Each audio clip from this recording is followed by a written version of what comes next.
there, so you can let me know when it's time. Right.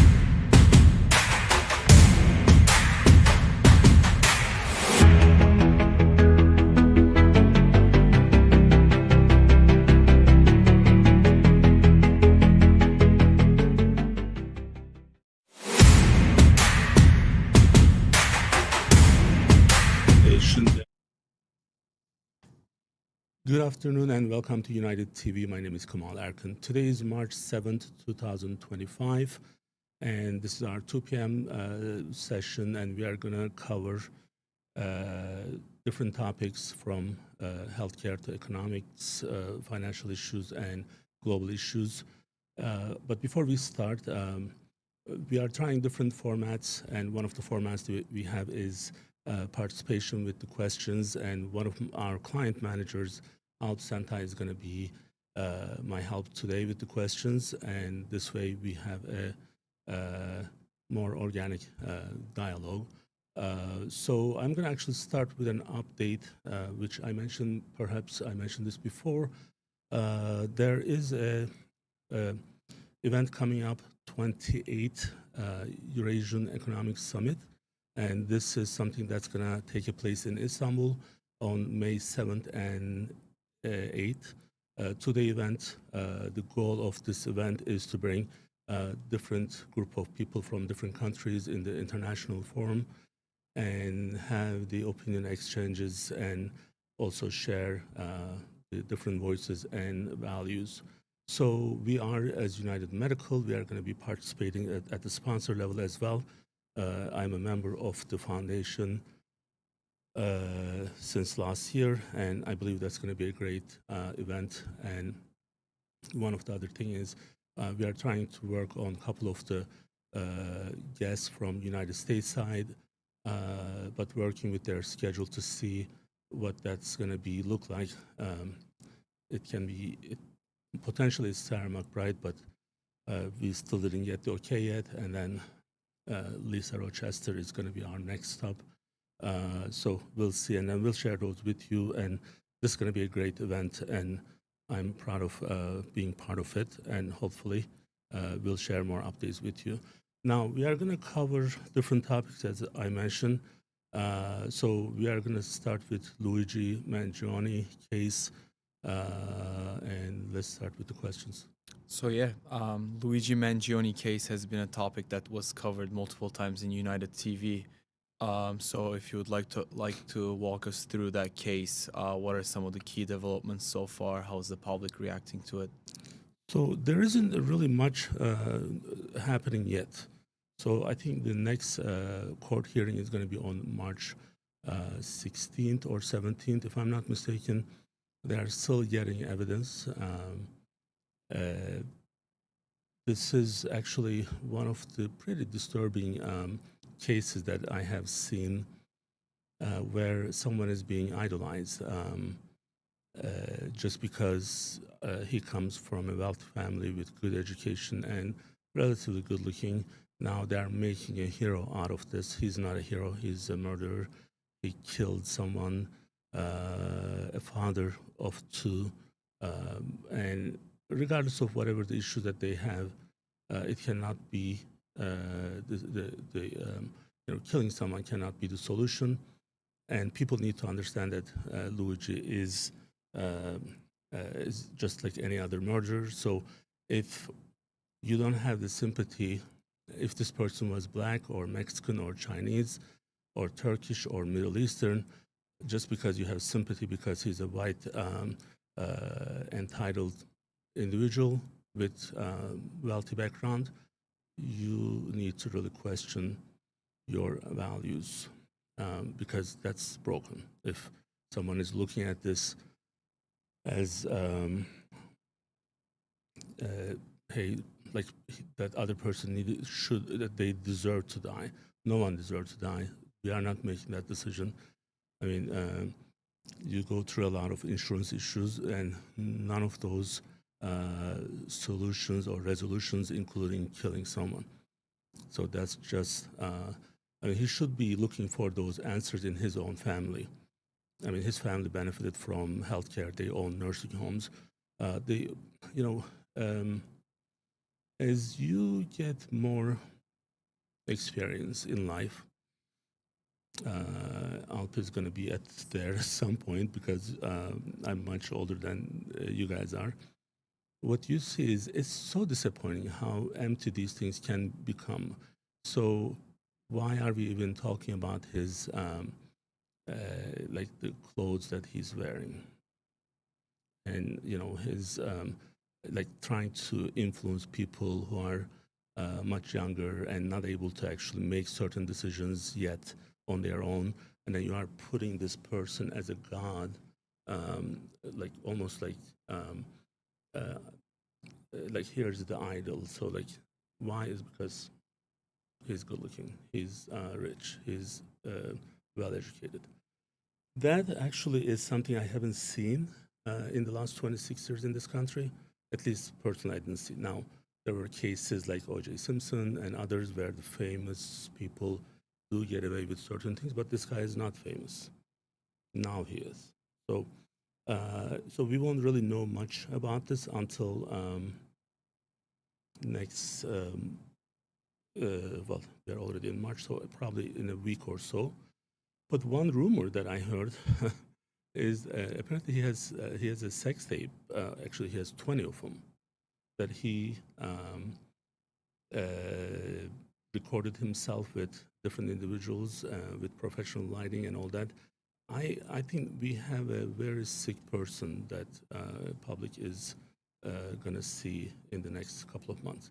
Now, for some of those who are actually doing fundraising for him, I think all those people should be questioned by the legal system.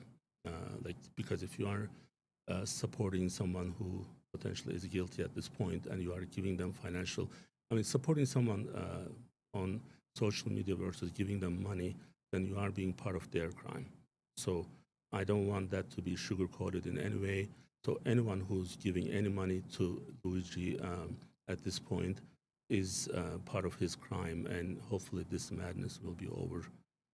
And if he did kill this person, the death penalty is the way for him to go, because otherwise he's always gonna make things worse for other people. Like there will be a Netflix show, and they are gonna idolize him just like they did with the Menendez brothers. So at age 51, I was almost like changing my mind about Menendez brothers, saying that, hey, maybe they are not guilty. They look okay, so maybe parents were so bad. That cannot be the case. So, and then this can be a bad example for public. And if we let this go, then what's going to happen next? So that's kind of like the other problem. Yeah, absolutely. This is definitely testing the public trust in the judicial system as well. And I Absolutely. also did hear that there's a documentary coming out about who is Luigi Mangione. So they're definitely trying to portray himself as not the guilty person that he is, but rather somebody that needs to be studied and learned more about, which is Right. not good for the public There eye. are much to learn from him Hmm. in a bad way. Yeah, absolutely. So our next topic today is going to be about President Trump's tariff war with Mexico, Canada, and China. So what do you think were the main goals behind Trump's tariffs, and how do you think these tariffs are affecting our ordinary consumers? So there is a diagram, and if Ethan is able to bring that up for us, I do want to actually share that with everyone. I did mention this at the last couple events. One of the important part of what's happening today. So I'm going to bring this up so then I don't get um, bad feedback from our family. So one of the issues that I see is understanding what this trade balance is. I tried to put this. This is something that I did very quickly. I had these numbers before, but it was in writing. So when we look at the GDP and the export and import between, especially between Canada and Mexico, what we are going to see is a very interesting picture. So right now, U.S. GDP is about 29 trillion. This is 2.2 with Canada, 1.8 with Mexico, and China is at 18, little over 18 trillion. So many of you who follow what we do here and who work with me very closely, you know that I go with data. So data is the most important thing. Now, before I want to actually give this so that before we actually say this is right or wrong, I just want to put the numbers out there to see who should be taking what type of position based on their volume here. Now, Canada, their import to us, what we get from them, is worth almost 34% of their total GDP. Now, what we export to Canada is only 1.2% of our total GDP. So now when we go to Mexico, that number goes up in a way that the import over GDP is 45%. So, and then when we stop getting that, like when we look at the export only, that's 1.15%. So as you can see, these numbers are really different and on almost opposite levels, so that we need to kind of understand.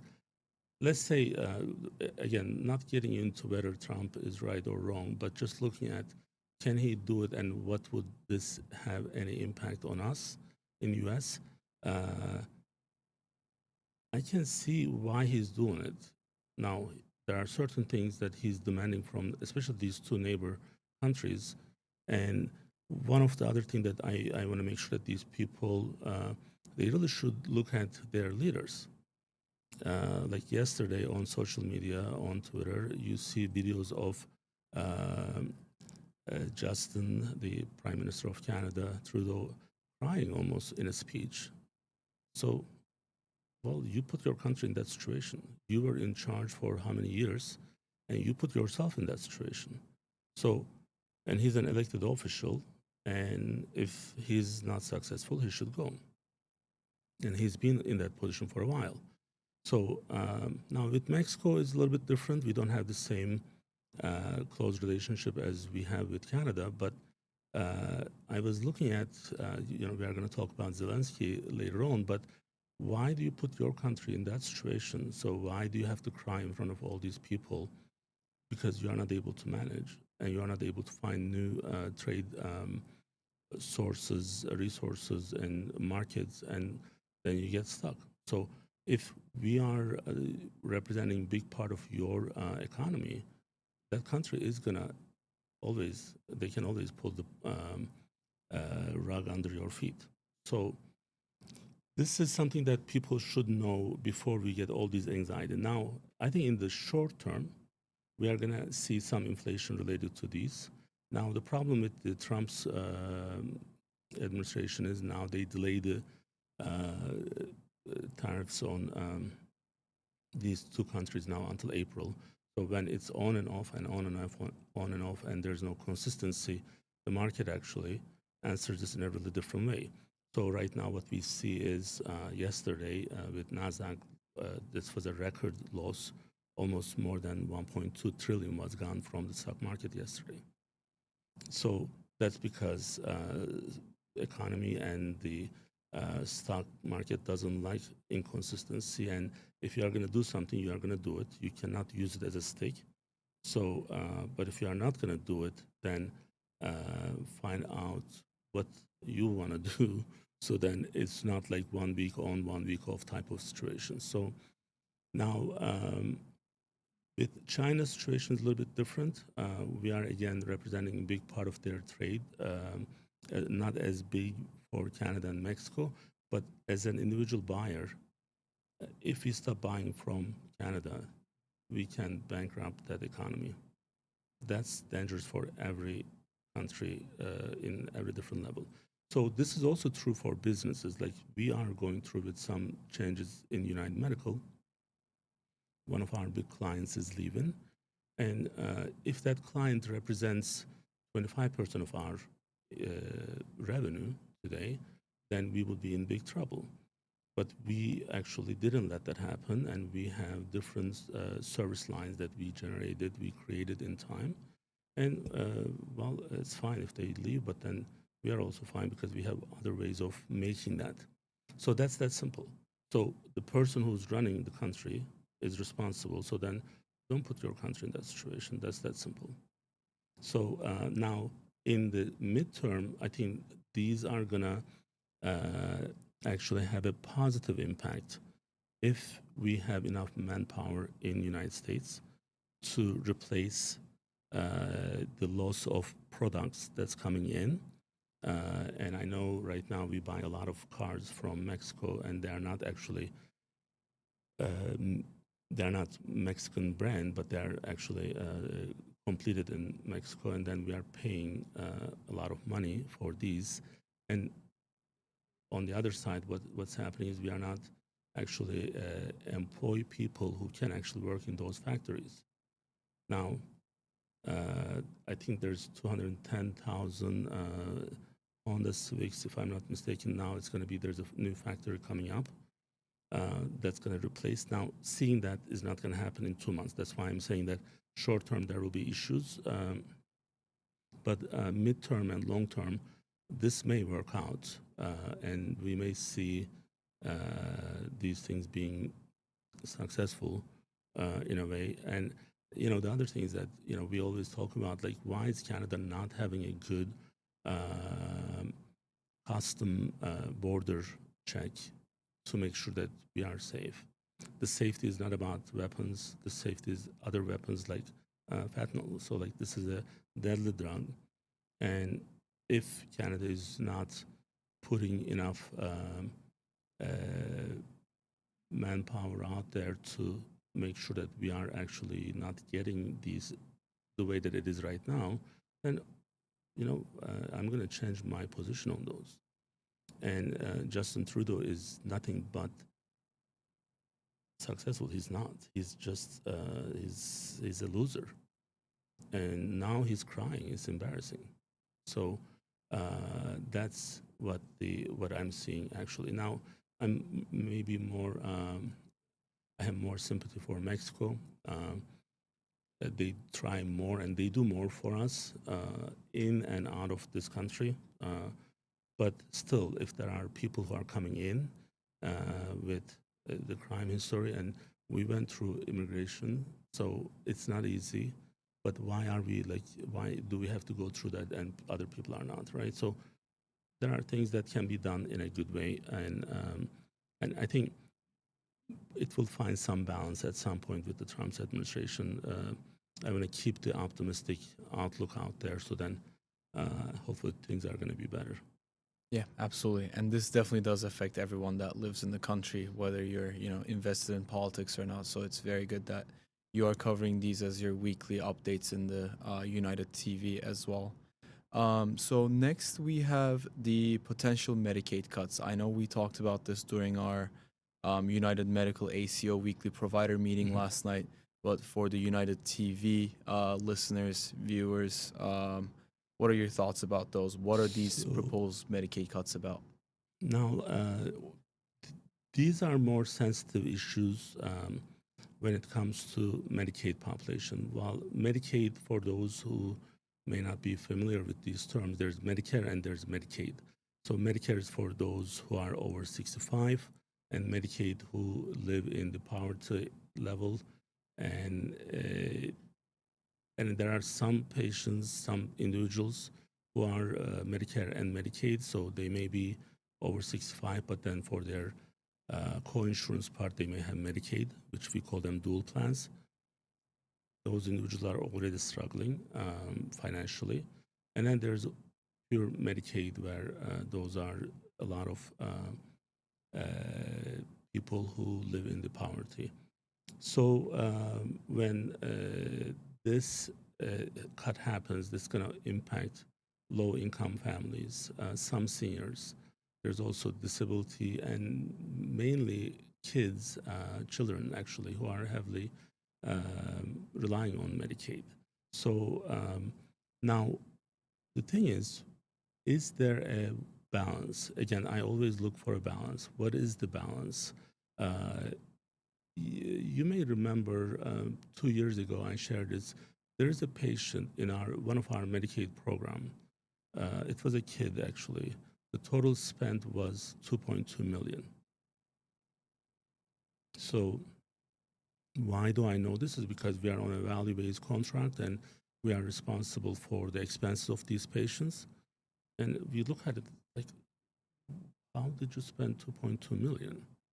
So if it was a commercial insurance, there's a cap. So then they wouldn't cover it after a certain point, and the family needs to step in. But how did we spend 2.2 million? Patient was in the hospital. This kid was in the hospital. How many individuals do we have like this? It may not be a lot, but what we know is 5% of the individuals are almost responsible, close to 35% of the total cost in these cases. So that means there is some room to improve. I don't think they are going after Medicaid and cutting the program, but I think they are going to bring some precautions to make sure that we can reduce some of the waste in those programs. So I don't see any big radical change, but they will try. But there's so many different setups or structure system that they need to work through, and I don't think this can be one of those. But I think they should definitely look into the cost savings options to make sure that there is no waste. I mean, because when you spend 2.2 million on a child who stayed in the hospital for 2 years, your contribution to that child is with the 2.2 million is not to that child, but you are actually really supporting the hospital who's overcharging. Why do we need to pay that? It comes out of all of our taxes. So while you are doing it, there are maybe 100 individuals who need Medicaid and who's going to be needing that insurance for their day-to-day, what they need to go through for a long time. But then you decide to pay that kind of money with no oversight directly to the hospital system, then Medicaid does require some oversight in those cases. So anytime someone says, well, you cannot touch this, there is some waste happening. So we know that for sure. So how it's going to be done is going to be the main issue, and I'm hoping that this won't get into because this population can be easily influenced by certain individuals, certain groups. So, and we want to make sure that this is discussed properly instead of just being pulled into other social issues. So it requires some supervision. It's that simple. So I'm hoping that some meaningful things gonna come out of that. Yeah, this issue is definitely very important for us too, given the fact that we operate in the state of Delaware, and a big 30% of the population is Medicaid. So we will now definitely. The issue is like 30% of the population. If we don't do the right thing, and just because maybe 25, 30 different individuals can ruin that program and then have a huge impact on the 30% of the population. So that's kind of like what I'm really trying to tell people. But this is not about cutting the program itself, but cutting the waste in this program is what the main goal is. And hopefully they will find some ways of doing it. Now, there is some cartoonish,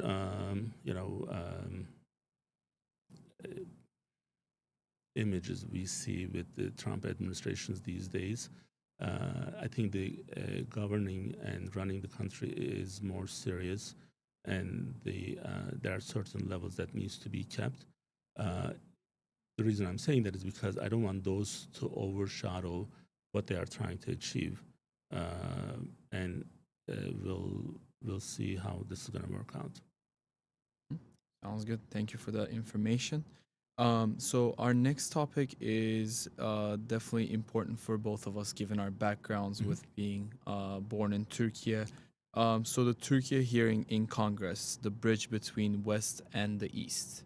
Why is the Congress holding a hearing on Turkey right now, and what do you think will be discussed in this hearing? So they do this. It's not the Congress making the decision. It's one or two individuals who may actually want to. It's almost like sponsoring a bill. So someone is coming up with different issues that they have, and then they want to present that, and that's the hearing part. And in this one, it started from the pretty negative part, negative side of the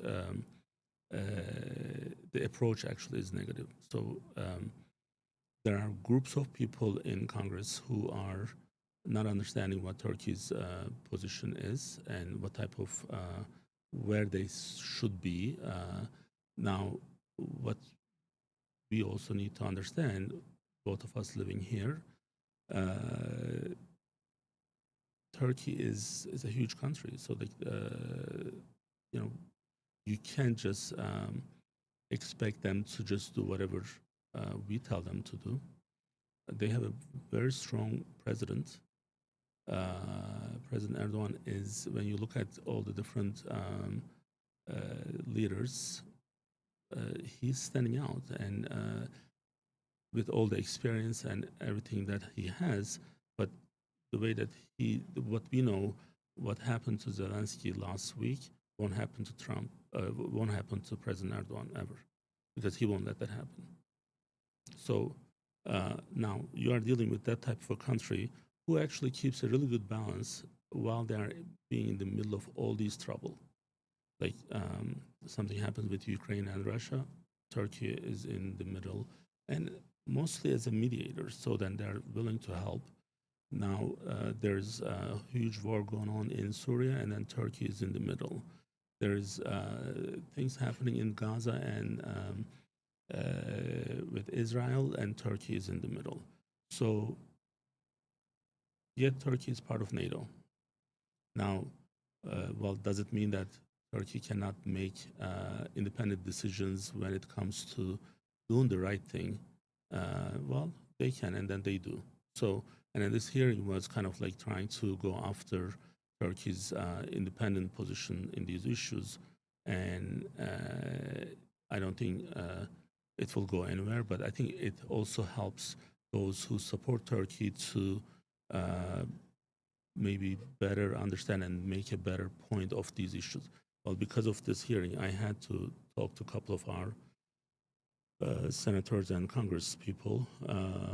And if this hearing didn't happen, I wouldn't give that much information, right? So there's always, like, what I learned from Dr. Erkan is there's always a positive perspective of these issues. So yes, it was not initially the motivation was not good, but it brings opportunities so that you make a better point. So I spent a lot of time with a couple of our local people here, elected officials, to make sure that they have a good understanding of why certain things are happening. So, the double standard is something that Western countries, unfortunately, are known for. So you can do certain things if you are British, like having a monarch is like speaking of freedom and freedom of speech and democracy, and then you have a monarch, but then you still tell other people that they cannot have that. That's what Western culture unfortunately has. So this is motivated with that type of an idea. So, but we took advantage of this to make sure that at least people that I have access to, they knew why Turkey is doing what they are doing. And if you look at what they are doing, is always trying to be the mediator in some cases, like in Gaza's situation, they have a pretty strong ties with Palestine, but they still want to be mediate that situation. So then there is a resolution. So only one who doesn't want to see that is the one who's supporting the war.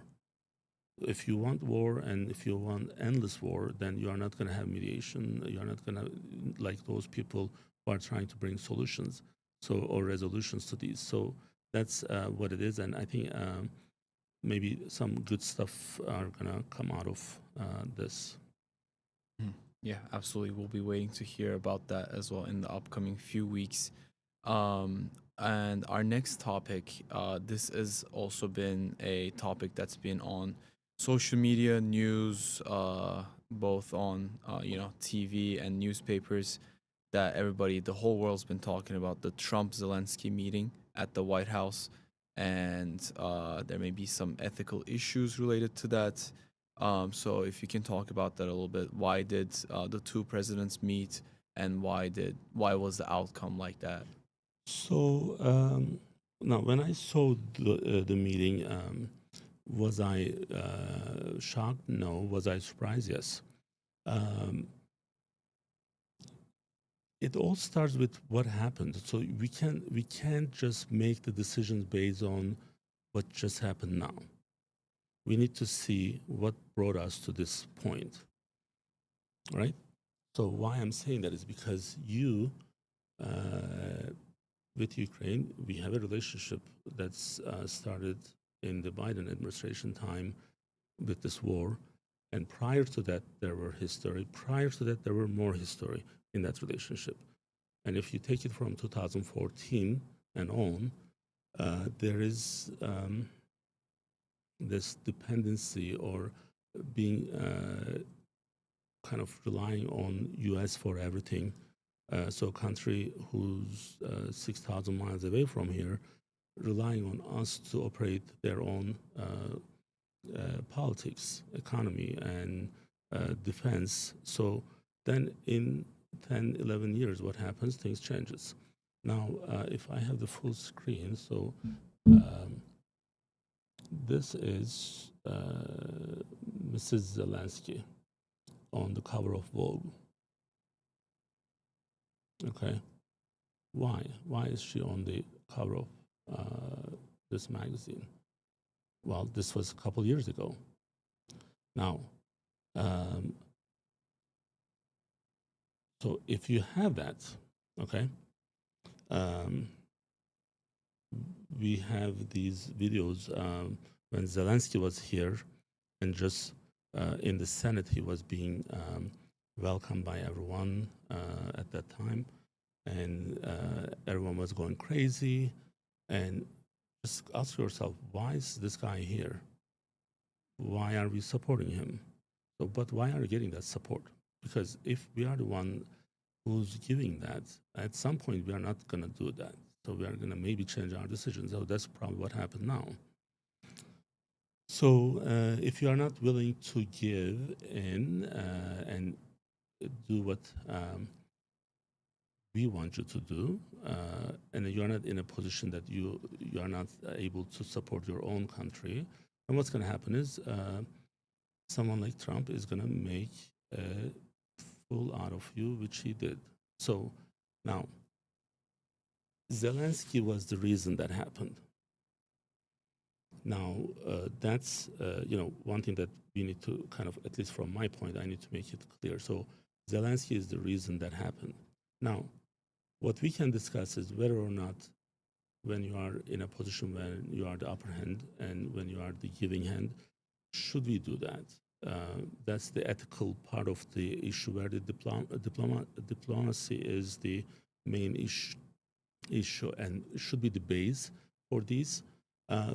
If I was in Trump's situation, even if I'm not going to work with them and support them, I probably wouldn't publicly embarrass him that way. Now, did Zelenskyy deserve that? Absolutely. Now, just because something feels good doesn't mean that you have to do it. And we do this in business. So not every time you have seen so many meetings with me, and other people have seen so many meetings with me. There are times where we feel like, hey, you know what, we want to just say whatever. But then we don't. Why? Because the right thing is not that. You don't want your record to be like that. So I think between Trump and now the crazy Elon, he used to be the okay Elon. Like, he's like Tom Cruise. Like, after he jumped on that couch on live TV, everyone kind of distanced themselves from him. But before that, everyone loved him. So, you know, the the issue is now with the Elon is like he kind of got crazy. So now I'm putting the distance now. So, but overall, if you are gonna give them an opportunity, they will take advantage of that. But again, would that happen with President Erdogan? Absolutely not. That's that simple. So you need to kind of see why that happened again. So who made that? Now, ethically, I don't think it's right. Yeah, absolutely. And the next update from the Trump administration is obviously about the Greenland and the Panama Canal. Well, I'm all for Greenland. I don't care what people say. So are we getting Greenland? I think we need to get Greenland. Because if you don't get Greenland, Russia and China are going to be occupying that place. Now, the Denmark, very kind of like bad reputation with taking advantage of other countries in the past. Many people may or may not know what they have done in Africa and other places in the early 1900s, just so that they can actually, get these other countries from, slaving them, and extremely racist, extremely inefficient, and then they just build their own country based on what they stole from Africa, just like Belgium did. So, cutting people's hands so that they wouldn't be able to work to make that rubber plant. I can't remember the name now, but if they refused to work, somehow they would just cut their hands, both hands, and then they would actually put those people up in public, and then they would kind of, have other people see them. It's almost like an exhibit. So this is what Denmark did in Greenland. So those people, the people actually from Greenland, they were abused by the Denmark administration, and now they have an option. So now the option maybe two, like if they are just coming to, like if they are saying that, hey, we want to be part of US, that's one way. But if that doesn't happen, then we would get our own share to make sure that we protect the US rights and benefits and potential conflict, because you don't want to have a huge Russian army or the Chinese army on Greenland. That's not going to happen.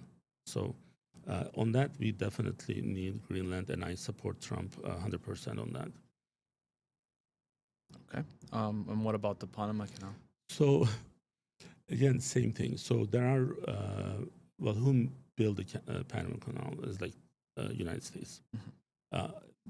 We operated until 1999. I mentioned this in some of the other programs that I participated, and many people forget these things, that they think that just happened. And why we did it wasn't because we love Panama, is because we want to make the trade easier. So then once you have that thing open, then you don't have to go all the way around the South America, which would take months to complete one trip for these ships and others. And now, boom, like you go from one end to the other. It's almost like humongous savings on time and energy and other stuff.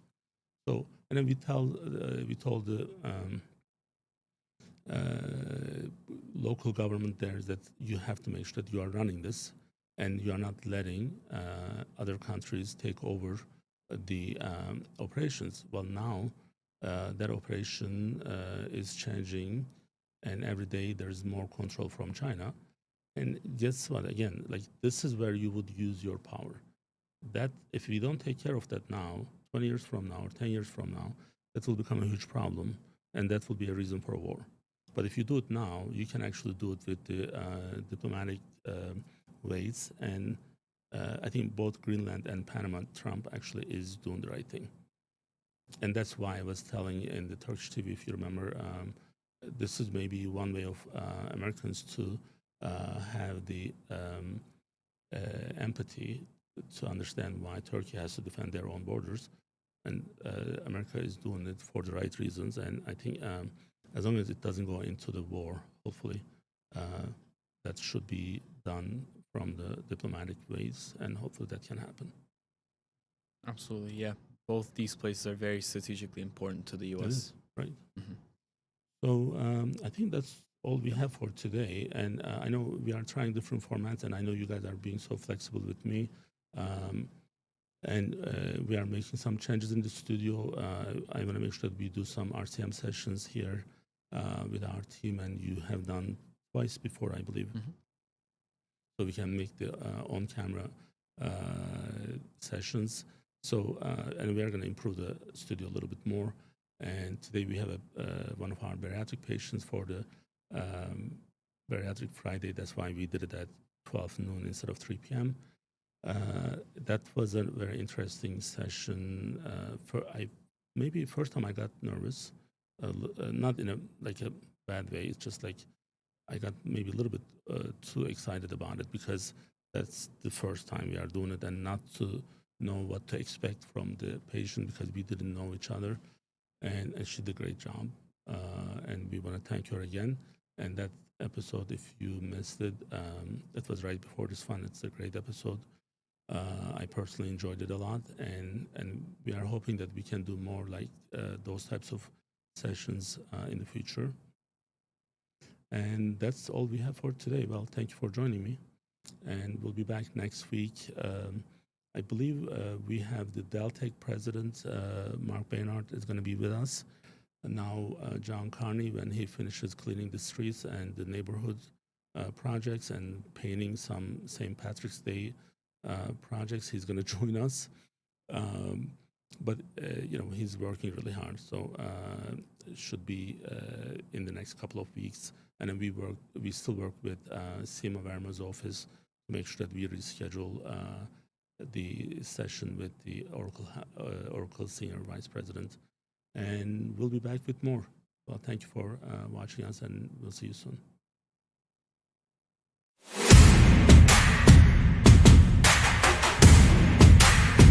There, so you can let me know when it's time. Right.